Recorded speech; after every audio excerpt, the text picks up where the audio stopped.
তাদের শিরোনামে ব্রাহ্মণবাড়িয়ার নাম থাকে প্রতিনিয়তই। সংঘর্ষ সংঘাতের কারণে এই জেলা আলোচিত সমালোচিত। তুচ্ছ ঘটনাকে কেন্দ্র করেও রণক্ষেত্রে রূপ নেয় এই জেলা। কয়েক গ্রামের মানুষের রক্তক্ষয়ী সংঘর্ষে জড়িয়ে পড়ার নজিরও রয়েছে। ত্রয়োদশ জাতীয় সংসদ নির্বাচনে দাঙ্গাপ্রবণ এই জনপদে ৮০৫টি ভোট কেন্দ্র, এর মধ্যে ৫৭৪টি কেন্দ্রই ঝুঁকিপূর্ণ বলে জানিয়েছে প্রশাসন। কথাটা মাথায় রাখেন মাসুদ সাহেব, ছাত্র দলের সামলানোর ক্ষমতা আপনার নাই। আপনি রক্ষাচ্ছেন ওই ওই রাজশাহীতে, এটা রাজশাহী না, এটা বাউফল পৌরসভা, এটা বাউফল পৌরসভা। আপনারা দমনের জন্য বাউফল উপজেলা ছাত্রদল শুধুমাত্র যথেষ্ট। ছাত্রদল নামলে শুধুমাত্র যদি ছাত্রদল নামে আপনার একটা গুন্ডা বাহিনীও দাঁড়াইতে পারবে না এই রাজপথে। ক্ষমতায় বিএনপি থাকে আর যদি আপনারা অন্য দলকে ভোট দেন, আমি কিন্তু আপনাদের কাউকে ছাড়বো না। ঘর বাড়ি সব পুরা ছাড়কার করে দেবো। আমি কিন্তু কথা খুব পরিষ্কার বলতেছি, এটা মনে করেন আমি ভয় দেখাচ্ছি। আমি পরিষ্কার করে বলছি, কার্ডটা ব্যবহার করে নিমুখারামি করতেছ, এই নিমুখারামদের চিহ্নিত করতে হবে। কিছু বলবেন না, খালি চিহ্নিত করে রাখেন। মাইক দিয়ে দরকার নাম বলে দিবেন, অমুক অমুক করতেছে, মোল্লাবাড়ির 2 জন, অমুক বাড়ির 3 জন। তাহলে কেন যাবে?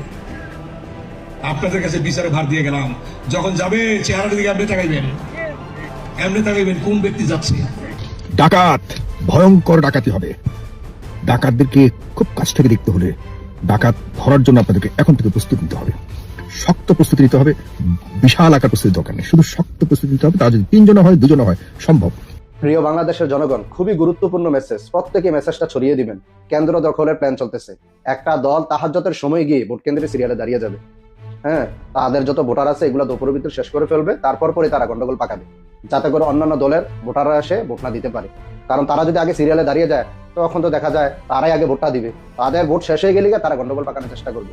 আর সেখানে নীরবতা পালন করবে প্রশাসন। মানুষের কাছে জিজ্ঞেস করলে ভাই কোনো কথা নাই, মানুষের কাছে জিজ্ঞেস করলে কথা একটাই, ভাই আমরা এবার চাঁদাবাজে ভোট দিব না। আর এটা বলার সাথে সাথে একটা দল বোঝা যায় যে ভোটটা আসলে কারে দিবে। সো ভোট কারে দিবে এটা আপনিও জানেন, আমিও জানি, আমরাও জানি। একটা নীরব বিপ্লব করবে এই দেশের মানুষ ভারতের বিরুদ্ধে।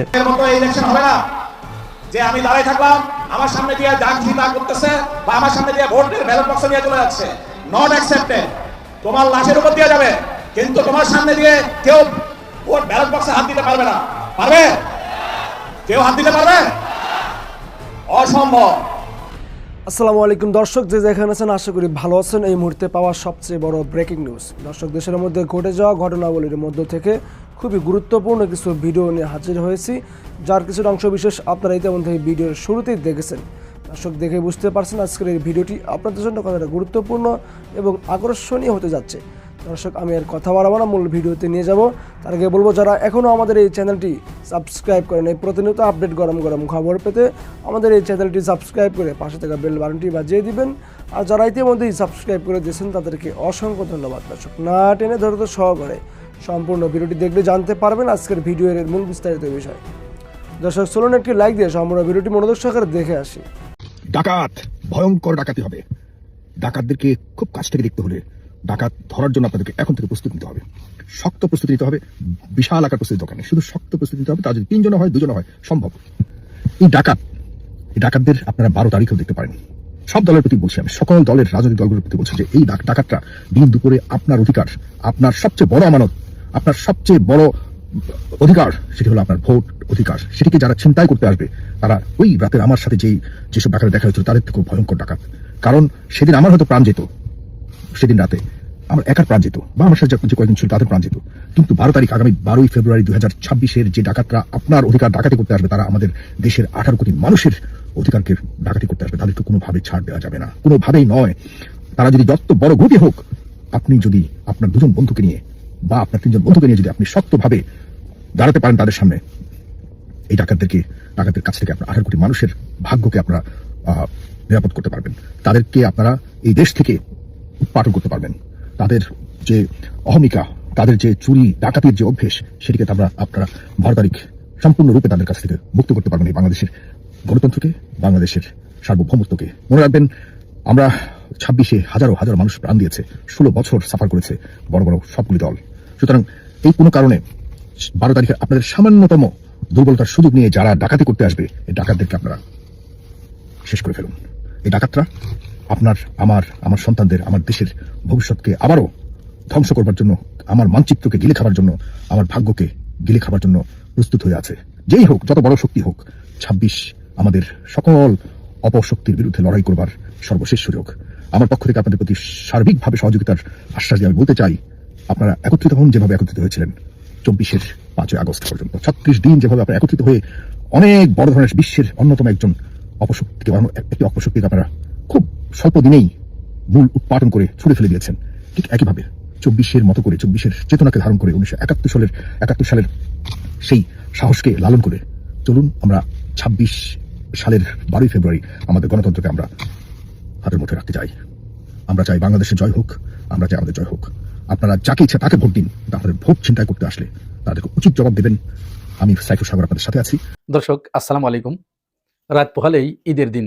বাংলাদেশের মানুষ ঈদ উল ফিতর কিংবা ঈদ উল আজহাতে যেরকম আনন্দ উল্লাসে মেতে ওঠে, তার চেয়েও কয়েক গুণ বেশি আনন্দ উল্লাসে মেতে উঠেছে। এর কারণ কি?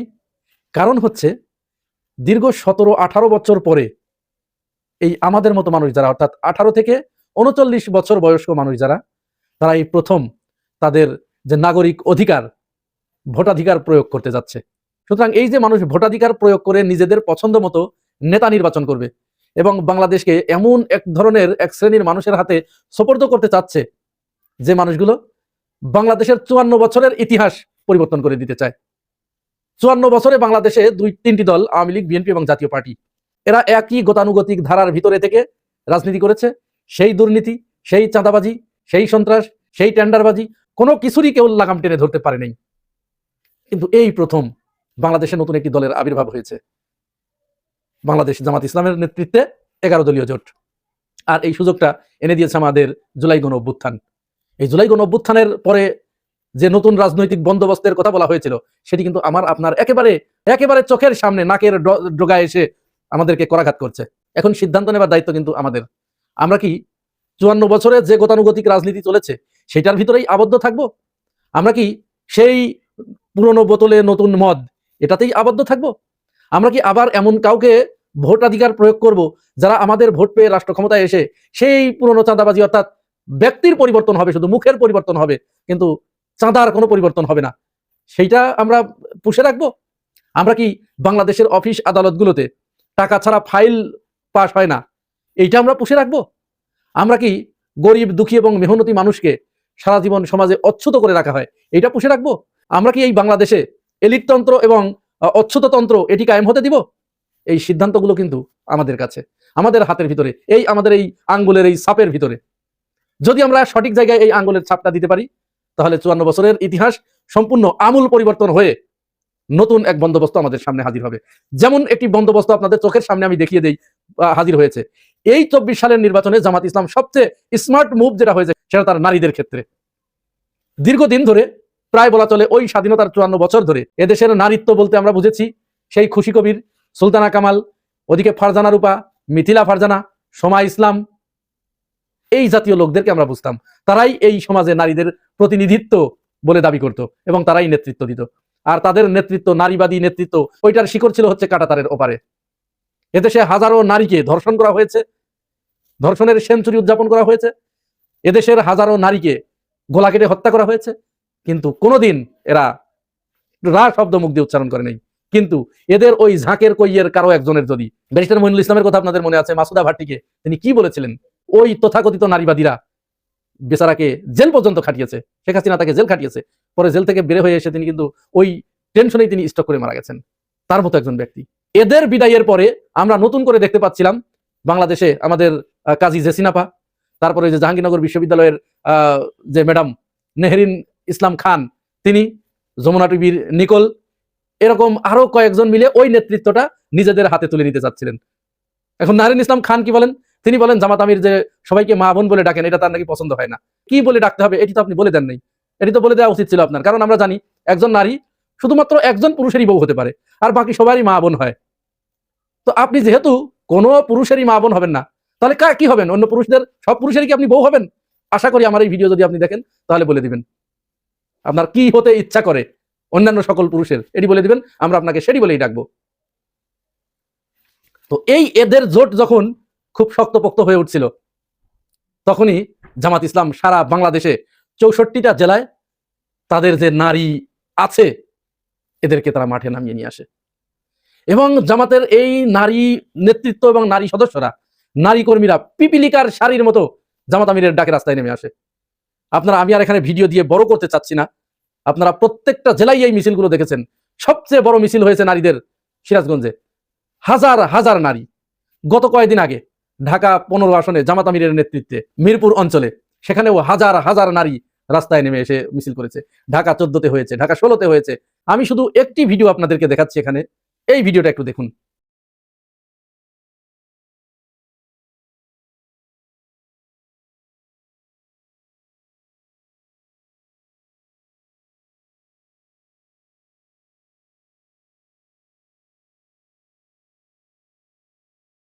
এখানে কি বুঝলেন আপনারা এই ভিডিওটা দেখে, যারা দীর্ঘদিন ধরে বলে আসছিলেন যে জামাতের নারীরা, জামাত তাদেরকে ঘরের ভিতরে আবদ্ধ করে রাখতে চায়? দেখুন এখানে জামাতের নারীরা মিছিলের সামনে তারা মোটরসাইকেল চালাচ্ছে, তারা গাড়িও চালাতে পারে, তারা বিমানও চালাতে পারে। তারা আপনাদের মতো সকল পুরুষের বউ হতে চায় না, সকল একজন বাদে বাকি সকল পুরুষের তারা মা বোন হতে চায়, এতটুকুই শুধু পার্থক্য। এছাড়া তারা সবই পারে। এটি দেখিয়ে দিয়েছে, এটি জামাতের সবচেয়ে স্মার্ট মুভিং ছিল। এবং নারীবাদীদের যে ন্যারেটিভ, এই ন্যারেটিভ জামাত ইসলাম এখানে একেবারে খান খান করে দিয়েছে, তাসের ঘরের মতো তছনছ করে দিয়েছে। এটি আর কোনোদিন বাংলাদেশে দাঁড়াবে না।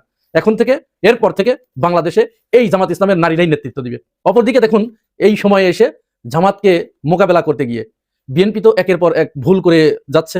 আমরা ভেবেছিলাম জনাব তারেক রহমান দেশে আসলে তিনি হয়তো সঠিক রাস্তাটা ধরবেন, কিন্তু না, তিনিও ওই তাদের পথেই হেঁটেছেন, তারা যে পথ দেখিয়েছেন সেই পথেই হেঁটেছেন। উপরন্তু তিনি কয়েক জায়গায় বক্তব্য দিতে গিয়ে বেশ বেফাঁস কথাবার্তা বলে ফেলেছেন, যেটাতে তারেক রহমান আসার আগে ভোটের যে পরিস্থিতি ছিল, এখন তার থেকে অন্তত 20 ভাগ ভোট কমেছে। ওসমান হাদির বিপক্ষে পর্যন্ত দাঁড়িয়ে গেল। ওসমান হাদির হত্যা হবার পরে তারা তো এ ব্যাপারে কোনো কথা বলেই নাই, বরং সর্বশেষ ইনকিলাব মঞ্চের উপরে পুলিশ যে হামলা করলো, বিপ্লবীদের উপরে পুলিশ যে সর্বশেষ হামলা করলো, জাবের যেদিন গুলিবিদ্ধ হলো, বিএনপির অ্যাক্টিভিস্টরা তারা সেদিন পুলিশের হাতে লাঠি এগিয়ে দিয়েছে ইনকিলাব মঞ্চের ছেলেদেরকে মারার জন্য। এইটার পরে বাংলাদেশের মানুষ নড়ে চড়ে বসেছে যে না। আর সর্বশেষ মঞ্জুরুল হাসান মুন্সি, হাসনাত আব্দুল্লাহর আসনে যিনি, তিনি তো ঋণ খিলাপি, অনেক চড়াই পেরিয়ে তিনি সর্বশেষ বক্তব্য দিলেন যে বিএনপি যদি ক্ষমতায় থাকে আর তোরা যদি বিএনপিতে ভোট না দিস তাহলে তোদেরকে কি করবো, তার মুখ দিয়ে শুনুন একটু। ক্ষমতায় বিএনপি থাকে আর যদি আপনারা অন্য দলকে ভোট দেন, আমি কিন্তু আপনাদের কাউকে ছাড়বো না। ঘর বাড়ি সব পুরা সরকার করে দেবো। আমি কিন্তু কথা খুব পরিষ্কার ভাবে বলতেছি, এটা মনে করেন আমি ভয় দেখাচ্ছি। আমি পরিষ্কার করে বলেছি, কথা রেকর্ড করে বলে দিতে পারবে, বলে দিতে পারেন যে ফেসবুকে ছেড়ে দিতে পারে, আমার অসুবিধা নেই, আমি এটা মিন করতেছি। সুতরাং আমাকে যেন অপমানিত না হইতে হয়। আমি যদি অপমানিত হই, সে অপমানের শোধ কিন্তু আমি ভেবে নেবো, কিন্তু ঠিক আছে না? অপমানিত হয়ে যাবেন, তাহলে সবাই কিন্তু 12 ফেব্রুয়ারি তারিখে ট্রাক মার্কায় ভোট দিয়া জয়যুক্ত করবেন, মঞ্জুর হাসান মুন্সিকে অপরাধ থেকে রক্ষা করবেন, তারেক রহমানকে সরকার গঠনের সহায়তা করবেন। তো এটা কি তিনি শুধু বক্তব্য দিয়েছেন? না, এটি ভাবার কোনো সুযোগ নেই। এটি কিন্তু বক্তব্য নয়, এটা হচ্ছে মনস্তত্ত্ব। তারা এটিই চিন্তা করে, এটিই ভাবে। শুধু তিনি নন, তার দলের প্রতিটা নেতা কর্মী সমর্থক টপ টু বটম প্রত্যেকেই এই চিন্তাই লালন করে। অর্থাৎ তারাই শুধুমাত্র ভোট পাওয়ার হকদার, তারা ছাড়া এই বাংলাদেশে আর কেউ ভোট পাওয়ার হকদার নয়। তাদেরকেই ভোট দিতে হবে এবং তাদেরকে যারা ভোট না দিবে তারা চরম অপরাধের কাজ করবে, চরম গর্হিত অপরাধ করবে। আর তাদের সেই অপরাধের শাস্তি হচ্ছে এরকম, তাদেরকে পুড়িয়েও মারা যায়, তাদেরকে গুলি করে মারা যায়, তাদেরকে পাড়িয়ে মারা যায়, লাত্তে মারা যায়, সবকিছু করা যায়। আজকে দেখলাম যে ফেস দ্য পিপলের সাগর ভাই এই কথাটি বলছিলেন, খুবই ভালো লেগেছে। আমিও বলছি 3 জন করে থাকবেন। এই 3 জন থাকবেন এই কারণেই, যত বড় শক্তিশালী সন্ত্রাসী হোক আর যেই হোক, আপনারা 3 জন মিলে প্রথমে একজনকে জাপটে ধরবেন, আর একজন ভিডিও করবেন, আর একজন অতি দ্রুত নিকটস্থ যে প্রশাসনের ইউনিট আছে সেখানে ফোন করবেন। একেবারে A to Z ভিডিও করবেন, লাইভে যাবেন, পারলে ভিডিওটা কাছে রাখবেন, আমাদের কাছে পাঠিয়ে দেবেন, বিভিন্ন জায়গায় পাঠিয়ে দেবেন। যে ব্যবস্থা করা দরকার সেটা আমরা তখন করতে পারবো। একটা সার্ভের কথাটা উল্লেখ করতে চাই, যেটা বিবিসি ওয়ার্ল্ড সার্ভিস এবং লোকাল একটা পার্টনার নিয়ে করেছে। এটা আমার কাছে কেন যেন মনে হচ্ছে এটা বেশ যৌক্তিক মনে হয়েছে। মানে বিবিসি ওয়ার্ল্ড সার্ভিস তার লোকাল পার্টনার, জরিপটা কবে করেছে? এটা আপনার 13 তারিখে ওরা সরি বোধহয় 9-10 তারিখে 9 তারিখে বোধহয় সেটা পাবলিশ করেছে, 9 তারিখে। আচ্ছা, কি কি বলা আছে এখানে? এখানে আপনার বিভিন্ন মানে সিলেক্ট ডিভিশন বাদ দিয়ে বাকিগুলোর বিভিন্ন পর্যায়ে কে কতটুকু পেতে পারে, তারপরে কতগুলো ইন্ডিপেন্ডেন্ট ক্যান্ডিডেট যারা বিএনপি থেকে দল ছুট নমিনেশন পায়নি তাদের ব্যাপারেও বলেছে। সুতরাং একটা এই ভেরিয়েবলটা সাথে রেখেই তারা করছে এবং সেটাতে মোটামুটি আপনাকে বলি তারা যেটা বলেছে সেটা হচ্ছে, একটা মিনিট প্লিজ, আমি আসছি রেজাল্টে। হ্যাঁ, তো তারা বলছে যে সিলেট ডিভিশনের 19টা আসন বাদ দিয়ে, ওটা সার্ভে করতে পারে নাই তারা। সো জামাত লেড অ্যালায়েন্স বলছে 146, আর বিএনপি লেড অ্যালায়েন্স বলছে হচ্ছে 122, আর ইন্ডিপেন্ডেন্ট এবং আদার্স মিলে হচ্ছে 13। মোট 281টা সিটে তারা মানে ফোরকাস্ট করেছে। এখন এটা নিয়ে আবার যে আপনি আরেকটু বলুন, জামাত অ্যালায়েন্স জোট কতটা আর বিএনপি জোট কতটা? জামাত অ্যালায়েন্স হচ্ছে 146, 146, আর বিএনপি হচ্ছে 122। 122, এটা হচ্ছে বিবিসি ওয়ার্ল্ডের জরিপ। জি জি জি জি জি জি, প্লিজ কন্টিনিউ। এটা করেছে। আচ্ছা, এদিকে এই তারা সিলেট ডিভিশনটাকে এই গণনায় আনেনি, ওটাতে করেনি। সো সিলেট ডিভিশন বাদ দিয়ে হচ্ছে এটা। আর মোট এবারে ভোট হচ্ছে 298টা সিটে। সো 298টা সিটের মধ্যে আপনার এখানে 281টার ফোরকাস্ট করা হয়েছে। তো মোটামুটি এরকম। আর এই যে আপনি ইন্ডিপেন্ডেন্ট, আমি যদি ধরেও নেই ইন্ডিপেন্ডেন্ট আপনার 13টার কথা তারা বলেছে, এই 13টাই যদি আবার পরে বিএনপিতে যোগ দেয় তাহলে হবে 135 হয় বিএনপির সেক্ষেত্রে। এবং ওদের জামাত অ্যালায়েন্স আপনার 146টা হচ্ছে। তো সব মিলায় একটা অনিশ্চয়তা আছে যে আসলে কতটুকু হচ্ছে। তবে এই প্রথম আলো একটা জরিপ করছিল, এটা অসম্ভব রকমের আমার কাছে মনে হচ্ছে বাস্তবতা বিবর্জিত। আবার ইনকিলাব পত্রিকার তারা একটা করেছে। এরকম বিভিন্ন ধরনের সার্ভে হচ্ছে এবং এই সার্ভেটা আমি একটু থামি আপনাকে। বাংলাদেশ প্রতিদিনের বাংলাদেশ একটা করেছে, আবার ইএসডি একটা করেছে। এগুলো সবগুলো দেখাচ্ছে যে বিএনপি মানে ক্ষমতা এসে যাবে, 70% লোক বিএনপিকে ভোট দিবে। এবং আপনি জানেন যে আমার মনে হয় যে এগুলো সবই ফরমায়েশি জরিপ। যদিও কালকে দেখলাম যে জাগরণ এবং প্রোটেকশন বিডি তারাও বলতেছে যে জামাত বিএনপি হাড্ডাহাড্ডি লড়াই হবে। আপনার খেয়াল আছে জনাব মেজর জামান শেখ হাসিনার আমলে ওই যে people's and politics, research and development, এমনকি যে আইআরআই তারা বলতো যে শেখ হাসিনাকে সমর্থন করে 70% মানুষ সেই সময়। তো এই ধরনের এই ফরমায়েশি জরিপ খেলা এইবারে নির্বাচনের আগে এত ভুয়া জরিপ এসেছে যে মানে মানুষকে কনফিউজ করার জন্য এবং একটা দলের পক্ষে কৃত্রিম জনপ্রিয়তা তৈরি করার জন্য, যেটা আসলে খুব অবাক বিষয়। আমি এমন কিন্তু আগে দেখিনি। জি প্লিজ কন্টিনিউ। আচ্ছা, আমি হাড্ডাহাড্ডি লড়াইয়ের আভাসটা আপনি জরিপ যা বলুক আর না বলুক তার চেয়ে আপনি দেখবেন যে ভারতের প্রতিক্রিয়া, ভারতের বিভিন্ন নিউজ মিডিয়া মানে তারা যেভাবে ইয়ে করছে এবং জামাতকে তারা কিন্তু সামনে নিয়ে আসছে। এবং এটা কিন্তু এমনি এটা স্বাভাবিক হয় না, সবসময় বাংলাদেশের নেগেটিভ সাইডটাই বলে। এখন জামাতের কথা বলছে এবং সেই ক্ষেত্রে তারা বলছে যে ওই যে ফান্ডামেন্টালিস্ট শব্দটা যে জায়গায় যত জায়গায় লাগানো সম্ভব সেই আস্তরণটা দিচ্ছে, ফান্ডামেন্টালিজমের কথাটা নিয়ে আসছে সামনে। তার মানে আবার আরেকটা জিনিস আপনি খেয়াল করেছেন যে আল জাজিরার সাংবাদিকরা জামাতের শফিক সাহেবের ইন্টারভিউ নিচ্ছেন, ইউরোপিয়ান ইউনিয়নের বিভিন্ন নেতৃবৃন্দের একাধিকবার বা অন্যান্য গুরুত্বপূর্ণ রাষ্ট্রের দূতাবাসগুলো জামাতের সাথে একাধিকবার মিটিং করছে। তার মানে কিছু না হলে তো তারা গুরুত্বপূর্ণ না হলে ওই যে আপনার ফরমাইশি যেগুলো জরিপ হচ্ছে যে 70%, 60%-এর উপরে বিএনপি লেড অ্যালায়েন্স পাবে, তাহলে তো এদের সাথে যোগাযোগ করার এত বেশি প্রয়োজন ছিল বলে আমার কাছে মনে হয় না। সো এই এক্সটার্নাল এই দুই ফ্যাক্টর ইস্যুগুলো যদি আমরা বিবেচনা করে দেখি, তার মানে জামাতের অবস্থানটা আগের থেকে অনেক শক্ত হয়েছে। আরো কয়েকটা জিনিস আমি আপনার একটু সামনে নিয়ে আসতে চাই, আপনি একটু কাইন্ডলি একটু দেখবেন। এটা হচ্ছে জামাতের নিজস্ব একটা তাদের ভোট বলয় আছে, তার সাথে ইয়াং ভোটারদের একটা বড় অংশ আছে। আর একটা যেটা অনুচ্চারিত, আমি আপনার সাথে এই প্রোগ্রামে আসার আগে আমি 8-10 জনের সাথে দেশের বিভিন্ন প্রান্তের কথা বলেছি। এর ভিতরে একজন বাঘা কয়েকজন সাংবাদিকের সাথেও কথা বলেছি যারা ওই দলীয় লেজুর ভিত্তি করে না। তো তাদের ভিতরে একটা কথা আসছে যে বিএনপি যারা ট্রেডিশনাল যারা ভোটার ছিল তারা অনেকেই প্রবঞ্চিত বোধ করছে এই যে আওয়ামী লীগের এই সমস্ত লোক যারা তাদেরকে নির্যাতন করছে, এখন তারা আবার এই বিভিন্ন মিছিল মিটিং এ যাচ্ছে এবং বিএনপির সমর্থক হয়ে যাচ্ছে। তো এর ফলে তাদের একটা বিরাট অংশ ওইদিকে যাচ্ছে, মানে আপনার মুখ ফরাই দিতে পারে, বিএনপিকে ভোট নাও দিতে পারে। এখন আরেকটা খুব গুরুত্বপূর্ণ, একজনের সাথে আমার কথা হলো, উনি প্রাক্তন সংসদ সদস্য ছিলেন। তো উনি এবার সংসদ সদস্য, প্রাক্তন এমপি ছিলেন কোন দলের? উনি বিএনপির এবং জাতীয় পার্টির ছিলেন। আচ্ছা, জি। তো উনি এবার নির্বাচনে দাঁড়াননি। তো উনি বেশ কয়েকটা আসন ঘুরে আসছেন উত্তরবঙ্গের একটা এলাকার। তো উনি বললেন যে বেশিরভাগ লোকই মুখ খুলছে না যে কোন দিকে ভোট দেবে। রাইট। আচ্ছা, আরেকটা মজার দুইটা স্লোগানের কথা আমি বলি আপনাকে। সেটা স্লোগান হচ্ছে, এটা আমার নিজের ব্যক্তিগত একটা অভিজ্ঞতা হয়েছিল 1998 সালে আব্দুর রহমান বিশ্বাস সাহেবের ছেলে নাসিম বিশ্বাস মারা যাওয়ার পরে ওই জায়গায় বিএনপির মুজিবুর রহমান সরোয়ার ক্যান্ডিডেট ছিলেন এবং তার বিপরীতে ছিলেন আবুল হাসনাত আব্দুল্লাহ। তখন আওয়ামী শাসন। তো লোকজন কি করছে, বুকে নৌকার চিহ্ন, পিঠে নৌকার চিহ্ন, আর মাঝে মাঝে লাঙ্গলের কিছু চিহ্ন। ওখানে বিএনপির কোনো চিহ্ন অর্থাৎ ধানের শীষের কোনো প্রতীকের চিহ্ন মানুষের বুকে বা ইভেন কি আপনি বিভিন্ন জায়গায় যে পোস্টার লাগানো হয়েছে তার মধ্যেও চোখে পড়েনি। কিন্তু যখন ভোট হলো তখন দেখা গেল সেই সরোয়ার সাহেব 26,000 ভোটের ব্যবধানে জিতে গেলেন। তো ভোটের বিষয়টা এখন এইটা হচ্ছে, আমি একটা সিনারিও বললাম। আরেকটা সিনারিও খুব গুরুত্বপূর্ণ, এটা আলোচিত হচ্ছে। আপনি খেয়াল করে দেখবেন যে বিএনপি কিন্তু অনেক মানে আওয়ামী লীগের মতো এরকম মানে ডান্ডাবাজ দল না, কিন্তু বর্তমানে তাদের ভিতরে আবার একটু উগ্রতা লক্ষ্য করা যাচ্ছে। যেমন আজকে দেখলাম যে মঞ্জু মুন্সি কুমিল্লার, সে বলছে বাড়ি ঘরে আগুন লাগাই দিব যদি বিএনপি ভোট না দেয়, যদি তাকে একটু বহিষ্কার করা হয়েছে দেখলাম। এই বহিষ্কারটা আমি খুব একটা করি না, এটা হচ্ছে লোক দেখানো, অনেক কিছু হয়। একটা মানুষ কিভাবে বিএনপির মতো একটা দল থেকে, সেই দলের উনি সংসদ সদস্য ছিলেন ইতিপূর্বে, উনি কিভাবে এই ধরনের কথা বলতে পারেন? আবার আরেকটা জিনিস দেখেন, এই ভদ্রলোক 4 বার এমপি ছিল, তো এরা তো আমৃত্যুই এমপি থাকতে চায়। এটাও তো এই যে জেন জি, তাদের জন্য এটা ভালো না। তো তারা দেখে যে ও যতদিন জীবিত আছে তার কোনো সুযোগ নাই। আপনার মনে আছে ভোলাতে তোফায়েল আহমেদ সাহেবের কারণে ভোলাতে আওয়ামী লীগের ওই রকম নেতৃত্ব গড়ে ওঠেনি, উনি হচ্ছে দ্বীপ রাজা হয়ে গিয়েছিলেন। তো আমার মনে হয় যে আগামীতে যে হয়তো আগামী যদি আমাদের কপাল ভালো হয়, তাহলে দিদিকা 2 বারের বেশি কেউ এমপি হতে পারবে না সর্বমোট।